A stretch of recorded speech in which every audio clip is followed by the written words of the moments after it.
Ceci sera comment nous allons faire le pemmican. Tout d'abord, on séchait la viande de bison, on la coupait en lanières. Ensuite, on la mettait sur un rack pour sécher au soleil. Puis une fois que la viande était sèche, on prenait une grande pierre et on écrasait la viande en plus petits morceaux. Une fois qu'on avait cette viande écrasée en plus petits morceaux à l'aide d'une roche, on la prenait encore la roche, puis on moulait la viande jusqu'à ce que ce soit une très fine poudre. Une fois qu'on avait cette petite poudre très fine, on la mettait dans un sac de peau de chevreuil, mettons.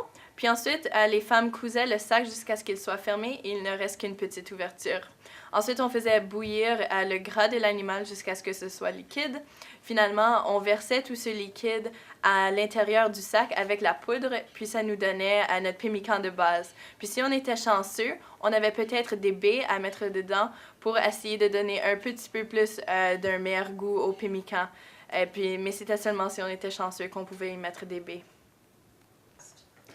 Puis le pemmican, s'il était très bien mis dans le sac et bien cousu, puis il n'avait plus beaucoup d'air, ça pouvait durer environ 1 an avant que ce ne soit plus bon.